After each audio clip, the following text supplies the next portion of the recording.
লেখা আছে এ বলে লেখা আছে, এ বি সি তিনটা পার্টিকেল লেখা আছে সিলিন্ডারের গায়ে। আচ্ছা এই সিলিন্ডারের গায়ে দেখুন এ লেখা আছে, এই এ সিলিন্ডার আর এটা A B C cylinder. A cylinder আপনাকে ক্লাসিফাই করছে যে আপনি যদি কোথাও উডেন অয়েলে, যেখানে উডেন মানে কাঠে ধরুন, কাপড়ে ধরুন আগুন লেগেছে, কোনো কাপড়ের গোডাউন, তখন এ টাইপ ফায়ার এক্সটিংগুইশার ইউজ করবে, যেটা ওল্ড মডেল এ টাইপ ফায়ার এক্সটিংগুইশার। মানে এর মধ্যে কি আছে আমি পরে বলছি।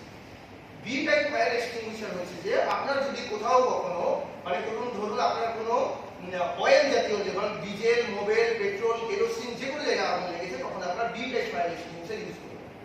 সি টাইপ ফায়ার এক্সটিংগুইশার আপনারা ইউজ করবেন কোথাও কোনো ইলেকট্রিক আগুন লাগে, তখন হচ্ছে সি টাইপ ফায়ার এক্সটিংগুইশার। এই ফায়ার এক্সটিংগুইশারের তিনটা আইটেম এখনই আছে, তো এটাকে মাল্টিপারপাস হিসেবে আপনারা ইউজ করতে পারবেন। এত কেমিক্যাল থিওরি মনে রেখে যে আমি আগুন নেভাবো বা আগুন নেভানোর সময় দেখবো, সেটা কিছু না। আমি সেটা আপনাকে লাস্টে একদম পুরো আপনাকে ট্র্যাক্স বলবো যে আপনি ধরুন এটা কিভাবে ইউজ করবেন। ট্র্যাক্স মানে যে জিনিস যেটা আমরা একদম সামারাইজ করে বলি জিনিসটাকে, যে আপনি লাস্টে আলটিমেট যখন আগুন লাগবে তখন এটাকে এইভাবে ইউজ করবেন, সেটা আমি জানাচ্ছি, সেটা আমি আপনাকে বলছি। এই টাইপ এক্সটিংগুইশারের মধ্যে এ টাইপ এখানে লেখা আছে, তার কারণ হচ্ছে এই টাইপের মধ্যে কেমিক্যাল ফোম আর ওয়াটার থাকে। তাই এই টাইপ এক্সটিংগুইশার যদি আপনারা বি বা সি ক্লাসে ইউজ করেন তাহলে কিন্তু আমাদের লাইফ ডেলের কন্ডিশন থাকতে পারে। তো সেই জন্য এই ক্লাসিফিকেশন গুলো আগে হতো, এখন আমরা হচ্ছে মাল্টিপারপাসের দিনে যদি আমরা কোথাও ইউজ করি, ধরুন বি টাইপ মানে ধরুন কোথাও শর্ট সার্কিট আগুন লেগেছে আর আমি এই এক্সটিংগুইশার ইউজ করি, তাহলে বাঁচানোর জায়গায় বলতে আমাদের ডেড কেস হবে, কারণ এর ভিতরে শুধুমাত্র জল থাকে আর ফোম থাকে। তাই এই টাইপ এক্সটিংগুইশার আমাদের বাঁচানোর থেকে উল্টে ডেড কন্ডিশন নিয়ে আসে, ঠিক আছে। তাই আমরা যখনই কখনো এক্সটিংগুইশার ইউজ করব, সবসময় মাল্টিপারপাস এক্সটিংগুইশার ইউজ করব। যে কোনো জায়গায় আগুন লেগেছে, ধরুন ঘরে আগুন লেগেছে, আপনার মানে ফলসিলিং এর ভিতরে আগুন লেগেছে, কোথাও আগুন লেগেছে, আমরা সবসময় মাল্টিপারপাস টাইপ এক্সটিংগুইশার ইউজ করব। এটা অল্প অপারেটর এক্সটিংগুইশার আমরা কিভাবে এটাকে ইউজ করব বা ব্যবহার করব। দেখুন এটার প্রথমে তিনটা নিয়ম আছে, আমরা যেটাকে শর্ট ফর্ম বলি, আপনারা গুগলেও সার্চ করে দেখতে পারবেন। পাস বলে একটা থিওরিটিক্যালি একটা টার্ম আছে, পাস মানে P double P A double S. Pass মানে হচ্ছে আমরা হচ্ছে যে ফুল দা ক্লিপ আমরা টানবো এটাকে, প্রথমে যে সিল আছে, দেখুন এই এক্সটিংগুইশারটা সিল করা আছে, এই সিলটা ছিড়বো, আমরা এই পিনটাকে বের করব, তারপরে এম করব। এম মানে হচ্ছে লক্ষ্যবস্তুতে যেখানে আগুনটা জ্বলছে, আমরা এই পাইপটাকে এখান থেকে টেনে বের করব এবং লক্ষ্যবস্তুতে জাস্ট 2 থেকে 3 মিটার ডিসটেন্সে আমরা লক্ষ্যবস্তুটাকে সেট করব এবং তারপরে আমরা সুইচ করব। সুইচ করব মানে এটাকে আমরা এই লিভারটাকে আমরা পুশ করব, আর তারপরে আমরা হচ্ছে সেপারেশন করব, মানে সুইপ করব, আমরা হচ্ছে এদিক ওদিক ঘোরাবো যে সারফেস এরিয়াতে আগুনটা লেগেছে। আপনারা এটাকে যে কোনো জায়গায়, ঘরে, বাড়িতে, গাড়িতে, যে কোনো জায়গায় আপনারা এটাকে ইউজ করতে পারবেন। আমি বলিয়ে দিলাম যে এটাকে কিভাবে ইউজ করতে হবে। এই এক্সটিংগুইশার কেন ইউজ করা যাবে না, এর মধ্যে শুধুমাত্র ফোম টাইপ, ওয়াটার টাইপ আছে। তাই যদি কোথাও আগুন লেগে থাকে, ঘরের ভিতরে ধরুন চারিদিকে আগুন ঘিরে গেছে, আপনি ঘরের ভিতরে লুকিয়ে বসে আছেন, সেই সিচুয়েশনে আপনাদের জীবন মরণের ব্যাপার, আপনি কি করবেন? আপনি বেরিয়ে যাবেন তাকে নিজের জীবন বাঁচাবেন, তাহলে তো আপনাকে শেষ পজিশনে তো আপনাকে পুড়ে মরে যেতেই হবে, তারপরে কোনো অসুবিধা নেই। তখন প্রথম টার্ম হচ্ছে যে আপনাকে কোথাও কোনো ভিজা বা কাপড় যদি কিছু থেকে থাকে, বা যদি কোনো ঘরের ভিতরে কোথাও জল থাকে, তাকে সঙ্গে সঙ্গে ঢেলে ভিজিয়ে নিন, ভিজিয়ে নিয়ে করে সেই ভিজা কাপড়টাকে গায়ে জড়িয়ে করে আমি মুভি পজিশনে নেব। এটা হচ্ছে ফার্স্ট এমোজি। যদি কোথাও দেখতেন যে এলপিজি গ্যাস সিলিন্ডারে আগুন লেগে গেছে, ঘরে যেটা আমাদের বানালে থাকে বা যে কোনো জায়গায় থাকে, তখন এলপিজি গ্যাস সিলিন্ডারের জন্য আমি এখানে ডেমনস্ট্রেশন দেখাতে পারবো না বা সেই আইটেম এখানে নেই।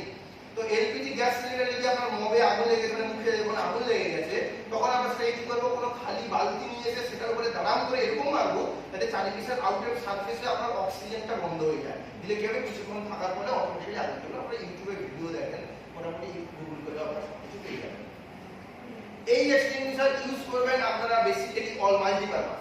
আরেকটা টাইপ এক্সটিংগুইশার হচ্ছে, সেটা হচ্ছে CO2 টাইপ এক্সটিংগুইশার, যেটা আমরা মেইন বেসিক্যালি ইউজ করি ইলেকট্রিক পারপাসের জন্য। সেই এক্সটিংগুইশার টাইপ এখানে নেই।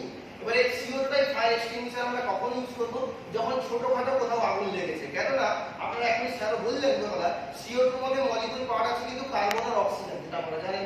এবারে ধরুন কোথাও বড় আগুন লেগেছে, তাহলে কিন্তু আমি যদি CO2 type gas extinguisher use করি, তাহলে দুটো পার্টিকেল কিন্তু আলাদা হবে, কার্বন আর অক্সিজেন আলাদা হবে। এখন কার্বন আপনাকে তো কিছু বলবে না, কিন্তু অক্সিজেন আপনাকে আগুন উল্টে জ্বালাতে সাহায্য করবে। আর CO2 টাইপ ফায়ার এক্সটিংগুইশারটাকে এক্সটিংগুইশারের মধ্যে কিন্তু লিকুইড ফর্মে, ফোম ফর্মে স্টোর করা থাকে। ওটা দেখবেন যখন আপনি CO2 type fire extinguisher open করছেন, তার ভিতরে দেখবেন বরফের মতো কিছু জিনিস জমে যাচ্ছে যখন আপনি ওটা ইউজ করছেন। ঠিক আছে, বুঝতে পেরেছেন সবাই?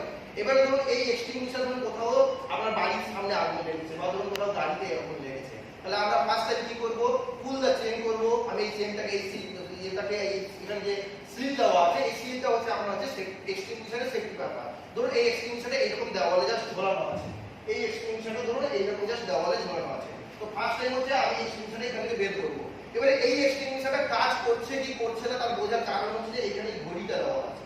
এই মাল্টিপারপাস এক্সটেনশনে ঘড়ি দেওয়া আছে, এর মাঝে যে কাপটা দেখতে পাচ্ছেন ওটা ব্লু কালারকে ব্লিঙ্ক করছে, মিডল সাইন করছে, তার মানে এই এক্সটেনশনটা অল ওকে আছে। যখন ব্লু মানে হচ্ছে আমাদের হচ্ছে নির্ভরযোগ্য, সেজন্য এই এক্সটেনশনটা ওকে আছে। এবারে এটাকে আমরা ইউজ করব, কিভাবে ইউজ করব? ধরুন আমি এই এক্সটেনশন কিভাবে ইউজ করব? এই সিলটাকে আমরা বলে ছিড়ব, এই যে হাত দিয়ে আমি টানলাম এই সিলটা ছিড়ব। এরপরে না আমি এখানে করব না, নিচেই দেখাচ্ছি। এবার এই এক্সটেনশনে এই পিনটাকে আমরা পুল করলাম, আমি এটাকে টানবো, এটাকে আমরা পুল করছি মানে এটাকে আমি জোরে টানছি। এই টানার পরে আমরা এই এক্সটেনশনটাকে আমরা এই পাইপটা নেব, এটাকে আমি এম করছি যে কোন পজিশন যেটা আগুন লেগেছে, এবং সেন্টার অফ বেস মানে ধরুন একটা কোথাও আগুন লেগেছে, আগুনটা ধামধাম করে অনেক উপর পর্যন্ত উঠে গেছে, তাই উপরে আমি আগুন এক্সটেনশন একটু ধরে ধরে তুলে মারতে যাবো না। সেন্টার অফ বেস মানে যেখানে জায়গায় আগুন লেগেছে সেই বেস অফ সেন্টারটাকে আমরা ইউজ করবো, এবং সেটাকে এম করবো, আমি সুইচ করবো মানে এটাকে প্রেস করবো, এই লিভারটাকে পুল করবো এবং সেটাকে রাউন্ড অফ সারফেস এরিয়াতে আমি সেটাকে উঠাবো। এটা হচ্ছে বুঝতে পেরে গেছেন আপনাদের যা ছিল। এবারে এই এক্সটেনশনটাকে আমরা ইউজ করব। প্রথম কথা হচ্ছে আপনারা, আমি ক্র্যাশ বলছি, সেটা হচ্ছে যে লিফট ইউজ করবেন না, সব সময় সিঁড়ি ব্যবহার করবেন। বিল্ডিং এর কোনো যদি ফার্স্ট এড এই ফায়ার ইকুইপমেন্ট থাকে এটাকে আপনারা ইউজ করবেন।